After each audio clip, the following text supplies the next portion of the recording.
Si tu te sens mal aujourd'hui dans ta vie, c'est de ta faute. Dur comme début de vidéo, n'est-ce pas? Et pourtant, c'est la réalité. Hello à tous, c'est Talia et on se retrouve aujourd'hui pour une nouvelle vidéo de ton calendrier 25 pour 2025, le calendrier qui va te permettre d'atteindre tous tes rêves en 2025. Chaque jour, je te partage une nouvelle vidéo et on aborde différents sujets, motivation, cas concrets, détermination, visualisation, pour te permettre de mettre en place de bonnes habitudes sur cette fin d'année et commencer l'année 2025 de la meilleure des manières. Dans la vidéo d'aujourd'hui, on va parler d'un contrat d'engagement entre non pas toi et moi, mais toi et toi. Et tu vas voir que ça va faire la différence sur ton quotidien et ta façon de voir les choses. Si tu débarques sur cette chaîne, bienvenue et n'hésite pas à regarder d'abord les vidéos précédentes parce qu'il y a un ordre dans les vidéos et je fais souvent des petits retours en arrière sur ce que j'ai déjà dit dans les anciennes vidéos. Pour les autres, n'oubliez pas de vous abonner, c'est gratuit les gars. Et on commence avec le sujet du jour. Et là, tu vas me dire, mais j'ai déjà entendu ce début de vidéo un petit peu dur, un petit peu agressif. Oui, tu l'as déjà entendu. Vidéo numéro 3, ce qu'on ne change pas, on le choisit. Et la vidéo numéro 3, je pense que c'est la plus spicy de toutes les vidéos. J'y vais, pas de main morte avec vous, pour vous dire que vous êtes responsable de votre bonheur ou de votre malheur.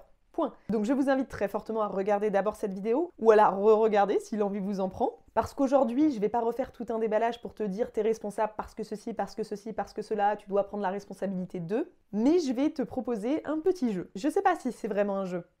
Mais en tout cas, une petite activité à faire chez toi juste après cette vidéo. Et l'activité, ça va être de passer un contrat avec toi-même. On est au jour 16 du calendrier, on a déjà emmagasiné beaucoup de choses. Va encore y avoir des petites choses à venir, évidemment. Mais je pense que c'est le bon moment et que tu es sur la bonne dynamique pour t'engager. Un petit peu comme tu signes un contrat de travail quand tu commences un nouveau boulot. J'aimerais que tu signes un contrat d'engagement puisque tu t'apprêtes à commencer une nouvelle vie. Ce contrat, il n'engage que toi envers toi. Il concerne personne d'autre. Et on n'a pas besoin de savoir ce qu'il y a dessus. En revanche, tu vas devoir l'écrire et le signer de ta propre main et le garder pas trop loin, tu vois. Encore une fois, comme ton contrat de travail, tu l'as toujours parce que si un jour tu as un doute, tu vas relire ton contrat et dire « Est-ce que c'est dans mon contrat ça ?» Voilà ce que je veux. Je veux que tu aies un contrat d'engagement qui te permette d'atteindre tes objectifs et tes rêves en 2025 ou après, enfin tu vois, d'être dans une mentalité d'abondance et positive qui te permette d'avancer et de réaliser tous tes rêves. Pour ça, j'aimerais que tu tires les leçons de toutes les vidéos qu'on a vues jusqu'à présent et que tu réalises ton contrat. Ton contrat, il commence de la manière suivante. Je m'appelle machin machin, ton nom et ton prénom.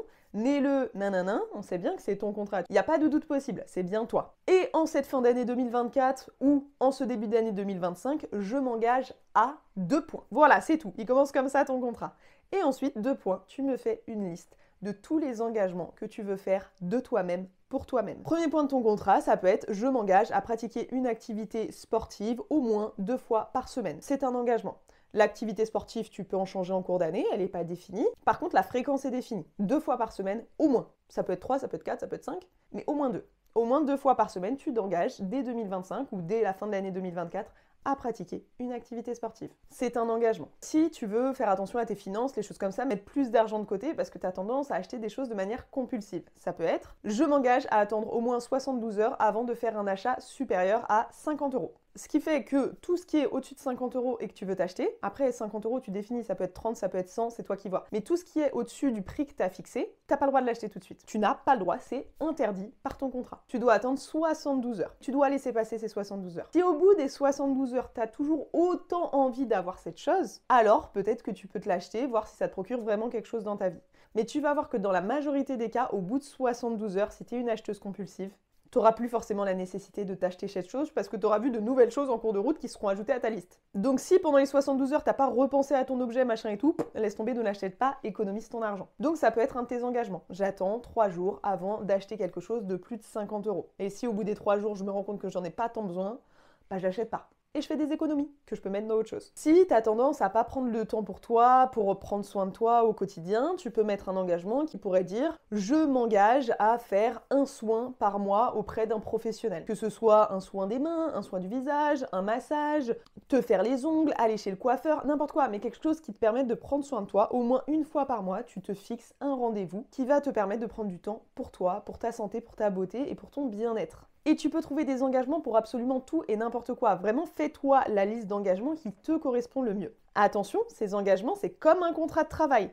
Tu ne signes pas si tu n'es pas d'accord avec. Et comme le contrat, c'est toi qui le crée, sois bien en accord avec ce que tu écris sur ton contrat. avec ta liste. Ne fais pas une liste où tu te dis peut-être que je pourrais y arriver. Non, non, non, non, non. Une fois que c'est écrit, c'est écrit. Une fois que tu as signé, t'as signé. Tu vois, on peut pas revenir en arrière et dire oui, mais non, c'est écrit dans ton contrat. Donc tu fais ton contrat, tu réfléchis bien au point du contrat que tu vas t'engager à respecter et que tu ne pourras déroger d'aucune manière. Une fois que tu auras fait tout ton contrat, prends le temps de le faire. Hein. Tu peux même prendre plusieurs jours, le lire, le relire, te poser. Mais une fois que tu as fini, et ce, avant 2025 si possible, ton contrat, tu le dates et tu le signes. Nom, prénom, date, signature. Tu signes à la main, donc tu l'imprimes ton contrat et tu le signes à la main, tel un contrat de travail. Et en fait, ce geste simple va avoir une symbolique tellement forte, l'engagement il deviendra tellement concret, alors qu'en vrai, tu as juste signé un bout de papier, hein, mais ça concrétise tellement la chose que ton cerveau va déjà se mettre dans le « Ah, je dois respecter ça parce qu'on m'a donné un cadre, je ne peux pas en sortir, j'ai signé, je suis engagée ». C'est de la motivation auto-centrée en fait, c'est de la motivation de toi sur toi. Et comme tu t'engages, tu signes, tu choisis de signer, personne t'a forcé, tu vois ce que je veux dire? C'est toi qui as signé le contrat, donc après tu peux pas dire « Oui, mais non ». Tu as signé le contrat, donc tu es en accord avec ce contrat. Si tu ne le respectes pas, tu peux te faire virer. Et tu peux te faire virer de quoi? Bah de la vie de tes rêves. C'est con. Je sais pas si j'ai le droit de dire des vulgarités sur cette chaîne. Je m'en fous, c'est ma chaîne. Mais donc tu vois bien où je veux en venir. Le risque que tu prends à ne pas respecter le contrat que toi-même tu signes, c'est prendre le risque de plus te faire confiance et de plus croire en toi. Parce que le contrat, tu l'as signé, donc tu as confiance dans le fait que tu es capable de réaliser ces objectifs-là. Si tu ne les réalises pas, c'est ta confiance que tu mets en jeu. Par contre, attention, tu as le droit de changer de contrat de travail si à un moment donné, ton contrat ne te convient plus. Ça, c'est vrai. Mais commence pas à changer ton contrat de travail toutes les semaines, sinon ça n'a plus aucun intérêt. Il faut au moins que tu t'engages sur un CDD de 3 mois, 6 mois, 1 an, et ensuite le CDD, tu le renouvelles ou pas, tu le modifies ou pas. Par contre, tu signes pas un CDI parce que toi, tu as envie d'évoluer. Donc tu sais pas si tu resteras toute ta vie sur le même poste d'engagement. Tu vois un petit peu le parallèle? On va s'arrêter là pour aujourd'hui et je te laisse à l'issue de cette vidéo commencer à créer ton contrat. T'es pas obligé de le terminer tout de suite. Si tu veux attendre d'avoir vu toutes les vidéos, pareil, prends le temps, ça te laissera aussi un temps de recul et tu auras eu de nouvelles informations dans les vidéos à venir. Mais commence à rédiger le haut de ton contrat, donc je sous-signais nom, prénom. Pour la fin de l'année 2024 ou le début de l'année 2025, selon ta préférence, je m'engage à 2 points. Et commence à lister un petit peu. Encore une fois, t'es pas obligé de tout mettre, t'es pas obligé de le signer aujourd'hui. Mais quand tu auras décidé de signer ton contrat, tu t'engageras à le respecter pour la durée déterminée. Allez, prends soin de toi et surtout n'oublie pas, c'est toujours le bon moment pour réaliser la vie de tes rêves. On se retrouve demain pour une nouvelle vidéo. Ciao!